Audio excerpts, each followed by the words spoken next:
मला आता एका संधीची गरज होती आणि ती संधी तयार करावी लागणार होती. काहीतरी कारण काढून मी आता मेघाच्या घरी जात होतो. मेघाला एकदा तरी मिठीत घेऊन कुस्करावी अशी माझी मनापासून इच्छा होती, पण त्यासाठी मला थोडी डेअरिंग करावी लागणार होती. असंच एका दिवशी मेघाने मला तिच्या घरी बोलावले. तिच्या घरातल्या कम्प्युटरला काहीतरी इश्यू झाला होता.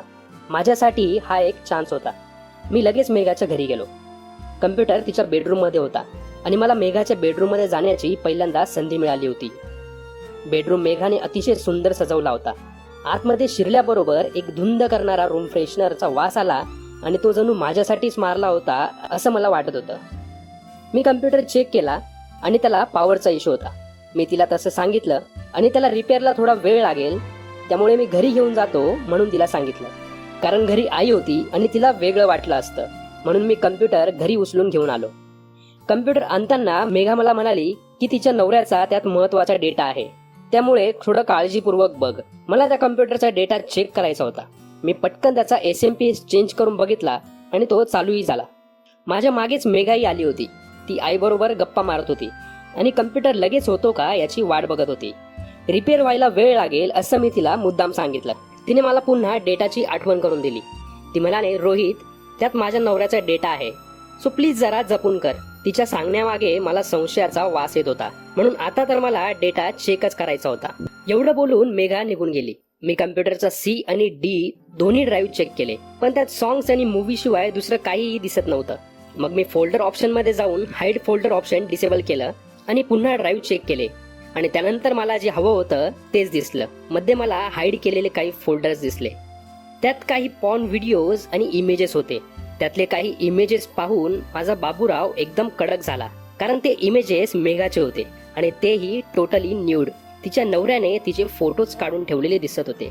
मेघा अशीच दिसायला इतकी सुंदर होती आणि न्यूड मेघा तर एखाद्या ॲटॉम बॉम्ब सारखी दिसत होती. तिचा नुकताच आंघोळ करून काढलेला एक फोटो होता ज्यात तिचे केस मोकळे होते. तिचे बूब्स एकदम गोलाकार आणि मस्त टंच दिसत होते. तिने लाजून खाली हात करून तिची गल्ली दोन्ही हातांनी झाकली होती. पण तिची ती न्यूड फिगर बघून मी लिटरली मेलो होतो. मेघाला ठोकायला मिळतो का या विचारांनीच माझा बाबूराव ताट झालेला होता. आता माझी क्युरियोसिटी अजून वाढली आणि मी अजून फोटो सर्च करायला सुरुवात केली. मला त्यात मेघाचे बरेच न्यूड फोटो मिळाले, पण प्रत्येक फोटोमध्ये तिने आपला मेन गेट झाकून ठेवला होता आणि ती तो दिसू देत नव्हती. मला तिचा एक फोटो मिळाला ज्यात तिने फक्त 2 बोटांनी तिच्या पाकळ्या झाकल्या होत्या. तिच्या गोऱ्यापान भरलेल्या मांड्या आणि त्या गल्लीभोवतीचे विरळ केस बघून मी एकदम वेडा झालो होतो. आत्ताच्या आत्ता तिला जाऊन ठोकावी असं मनात येत होतं.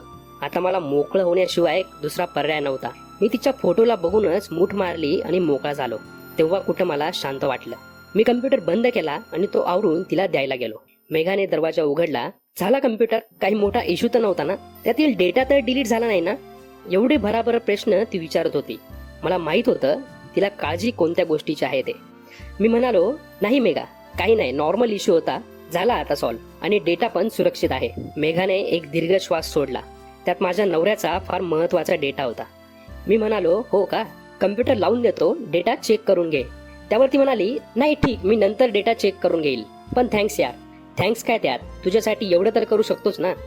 एवढं बोलून मी जायला निघालो, पण मला तिचा तो फोटो सारखा डोळ्यांसमोर येत होता. त्यामुळे मी आता न घाबरता खटक्यावर बोट ठेवायचं ठरवलं.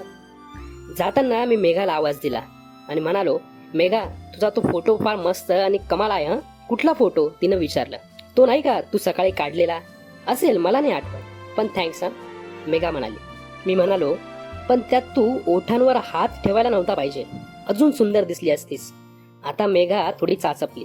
तिने आपल्या चेहऱ्यावरील केसाची बट कानामागे घेत विचारले, कोणता फोटो पाहिलास तू आणि कोणता ड्रेस घातलाय मी जरा सांगशील? मी म्हणालो, ड्रेस तर नाही सांगता येणार, कारण तू अजून तो सिलेक्ट केलेला नसणार. म्हणजे? मेघा म्हणाली, म्हणजे तो तू अजून घातलेला नव्हतास. नुकतीच तू आंघोळ करून बाहेर आलेलीस आणि तुझे ओले आणि मोकळे केस तुझ्या छातीवर आलेले. आता आठवला असेल तुला तो फोटो. गप्पा बैस बावळट, कोणाचे असे पर्सनल फोटो बघायचे नसतात, मेघा म्हणाली.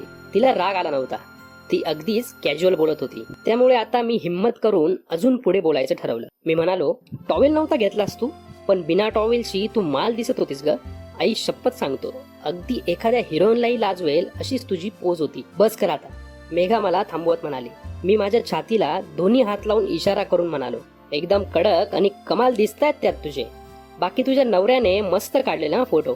डोंबल्याचा नवऱ्याने काढलाय, मेघा म्हणाली. मेघाला मी तिचा न्यूड फोटो पाहिला आणि तिचं वर्णन करतोय याबद्दल काहीच वाटत नव्हतं आणि तशी ती रिॲक्टही करत नव्हती. बहुधा तिला हे आवडत होतं आणि म्हणूनच माझी हिंमत अजून वाढत होती. मी म्हणालो, तुझा नवरा खरंच खूप लकी आहे की त्याला तुझ्यासारखी बायको मिळाली.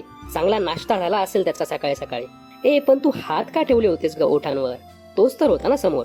मी तिला प्रश्न विचारला. ती म्हणाली, नाही रे, मी तो सेल्फी घेतलेला, नवरा मागत होता म्हणून. आणि मोबाईलच्या डेटा सोबत तो कम्प्युटरमध्ये सेव्ह झाला. आणि एवढं ओपन दाखवायला मला काय पॉर्न साईटवर तो अपलोड थोडीच करायचा होता. पॉर्न इथपर्यंत आता मेघा बोलत होती. ते बघून माझा उत्साह अजूनच वाढला. मी म्हणालो, टाकला असता तरी हजारांवर लाईक आले असते. माल दिसतेस त्यात तू. पुढे बोलणार इतक्यात तिच्या मुलाचा रडण्याचा आवाज आला. मी आलीच म्हणत ती तिकडे धावत गेली. एवढ्या गोष्टी झाल्यानंतर माझ्या चड्डीचा तंबू झाला होता. मी कसाबसा हातांनी त्याला खाली करत होतो. थोड्या वेळाने ब्लाऊजचे खालचे 2 बटन लावतच मेघा बाहेर आली. मुलाला झोपवून आली होती बहुतेक. ब्लाऊजच्या मधून तिच्या बुब्सचा आकार दिसत होता. मी शेवटी त्यावर बोललोच, मूल झाल्यावर बाईची फिगर बदलते, पण छाती अधिकच भरदार होते मेघा. मेघा नुसतीच म्हणाली. मेघाला मी एवढं पर्सनल बोललेलो तरी तिची काही हरकत नव्हती. शिवाय ती माझ्या समोर येऊन तिच्या ब्लाऊजचे बटन लावत होती. मला हा ग्रीन सिग्नलच वाटत होता. मी मेघाला शेवटी विचारलंच. मी मेघाला म्हणालो, मेघा, एकदा मला तुला हग करायचंय. असं बोलताना मी तिच्या अगदी जवळ गेलो. ती मागे सरकली नाही, फक्त जागेवर खाली मान घालून उभी होती. ती ऑलमोस्ट मला टच झाली होती. मी तिच्या जवळ उभा होतो. ती ऑलमोस्ट मला टच झाली होती. मी तिच्या हाताच्या बोटांसोबत माझ्या हातांनी खेळू लागलो. माझ्या हाताच्या स्पर्शाने ती शहारली. हाताच्या बोटांसोबत खेळता खेळता तिच्या हाताच्या बोटांमध्ये मी माझे हात अडकवले आणि तिचे हात तिच्या मागे नेऊन तिला एकदम माझ्याकडे ओढले. आता ती मला पूर्ण टच झाली होती, इतकी की माझा बाबूराव चड्डीतून तिला समोर टोचत असणार. आता मी तिच्या हातातून माझे हात सोडले आणि तिच्या कमरेला घट्ट धरून आवळले. ती औच म्हणत सुस्कारे सोडत होती. तिने तिचे हात माझ्या पाठीवर नेले आणि पूर्ण माझ्या मिठीत शिरून मला आय लव्ह यू म्हणू लागली. आता माझे हात तिच्या पाठीवरून फिरू लागले आणि ती माझ्या पाठीला तिच्या हाताच्या बोटांनी घट्ट पकडू लागली.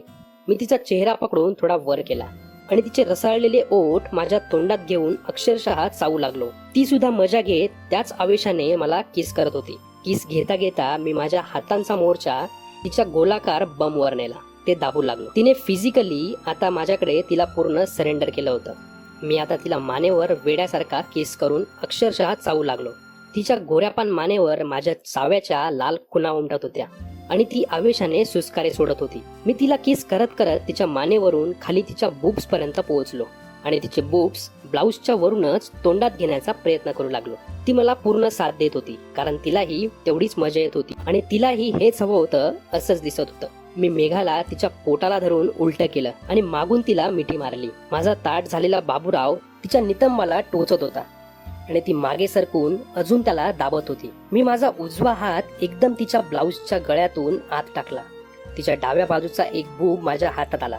मी त्याची निप्पल बोटांनी चोळू लागलो. जसं मी तिचा निप्पल दाबला तसा माझा हात ओला झाला, कारण त्यातून दूध येत होतं. मी तिचा तो बॉल चांगला हाताने कुस्करू लागलो आणि तिला मानेवर किस करू लागलो. माझा दुसरा हात आता त्याच्या डेस्टिनेशन कडे चालला होता. मी तिच्या पोटावरून खाली साडीत डावा हात घातला आणि माझा हात आत जावा म्हणून तिने पण मला सपोर्ट करण्यासाठी पोट जरा आत घेतलं. जराही वेळ न घालवता मी सरळ पॅन्टीमध्ये हात टाकून तिच्या गल्लीचा ताबा घेतला. हाताला कुरळे केस स्पष्ट जाणवत होते आणि अजून जास्त मजा येत होती. तिचं पीच आता बॅटिंगसाठी एकदम तयार आणि ओलं झालं होतं. बॅटिंग करावी असा विचार करत असतानाच मी 2 बोट आत सरकवले. एखाद्या गरम पाण्यामध्ये हात घालावा तशी गरमी मला बोटांना तिच्या गल्लीमध्ये जाणवत होती. मी बोट आत बाहेर करू लागलो आणि ती वेड्यासारखी सुस्कारे सोडत होती. तिने तिचा हात मागे नेत माझा बाबूराव पॅन्टच्या वरूनच हातात पकडला. तिने तिचा हात पॅन्टच्या आतमध्ये नेण्याची तयारी केली आणि तितक्यात दाराची बेल वाजली. आम्ही दोघे एकदम घाबरून वेगळे झालो. मेघाने साडी पटकन नीट केली आणि मीही कपडे नीट करून सोफ्यावर जाऊन बसलो. दरवाजाची बेल वाजवणारी आईच होती. ती काय आम्हाला एकटं सोडायला तयार नव्हती. मेघाने दार उघडलं तशी आई म्हणाली, झालं का मेघा रोहितचं काम? मी सोफ्यावरून उठण्याची ऍक्टिंग करत म्हणालो, हो आई, इतक्यात झालं. आई म्हणाली, अरे चल मग जेवण करून घे, बाकी बघ नंतर. मला आईचा जाम राग आला होता. माझा मेघाला ठोकण्याचा चान्स थोडक्यात गेला होता. पण एक चांगली गोष्ट म्हणजे माझी प्रोग्रेस खूप चांगली झाली होती. आता फक्त मला घरात काहीतरी बहाणा सांगून रात्री मेघाला जाम ठोकायची होती. मी हिरमूस होऊन घरी आलो आणि जेवण करायला बसलो. पण मला जेवण जात नव्हतं, कारण मला दुसरं जेवण करायचं होतं आणि ते मी अर्धवट सोडून आलो होतो. आणि त्या जेवणाची मला आता अगदी दमदार प्लॅनिंग आणि तयारी करायची होती. तर मित्रांनो, मेघाला ठोकण्याचा चान्स माझा थोडक्यात गेला. पुढील भागात मी मेघाला रात्रभर कसं ठोकलं हे सांगतो. स्टोरी आवडली असेल तर लाईक आणि शेअर करायला विसरू नका. धन्यवाद.